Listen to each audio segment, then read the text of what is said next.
બાબર સરહદી વિસ્તારના વાતાવરણમાં પલટો વહેલી સવારથી જ વાદળછાયું વાતાવરણ હવામાન વિભાગની કમોસમી વરસાદની આગાહીના કારણે એપીએમસીમાં સન્નાટો બનાસકાંઠા જિલ્લામાં કમોસમી વરસાદની આગાહીને લઈ ડિઝાસ્ટર વિભાગે એલર્ટ જાહેર કર્યું છે। આગામી 26 થી 28 ડિસેમ્બર દરમિયાન જિલ્લામાં કમોસમી વરસાદ થવાની આગાહી આપવામાં આવી છે।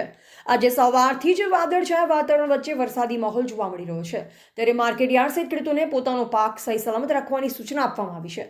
બનાસકાંઠા જિલ્લામાં આગામી 26 થી 28 ડિસેમ્બર સુધી કમોસમી વરસાદની આગાહી રહેલ છે, જે ભાભર ખેતીવાડી ઉત્પન્ન બજાર સમિતિમાં ખુલ્લા રાખવામાં આવેલ અનાજની બોરીઓ વરસાદથી પલળીને અનાજ બગડી ન જાય તેની સાવચેતી રાખવા, ખેતીવાડી ઉત્પન્ન બજાર સમિતિઓ સબ સેન્ટરોમાં તથા અનાજ કે અનાજ ભરેલ બોરીઓ પરિવહન દરમિયાન પલળીને જાય તેનું ધ્યાન રાખવામાં આવે તે જરૂરી છે।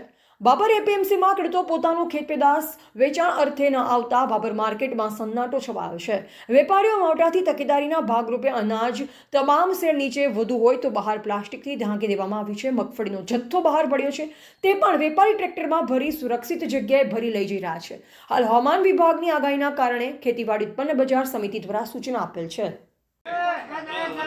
અત્યારે હાલમાં રાજ્ય સરકાર અને વહીવટીતંત્ર દ્વારા 26 થી 28 વરસાદના હવામાનની માહિતી ના કારણે ખેડૂતો અને વેપારીઓને પણ માર્કેટ વહીવટીતંત્ર દ્વારા સૂચના આપવામાં આવેલ છે કે જેથી કરીને ખેડૂતો માલ ઓછો લાવે, માલ બગડે નહીં અને માલ હાલ માર્કેટ ખાલી જ પડ્યો છે, જેથી કરીને કોઈ ખેડૂતને કે વેપારીને નુકસાન ના જાય અને શેડમાં સાચવાય એટલો માલ લાવવા છે, એટલો માલનો વેપાર કરીએ।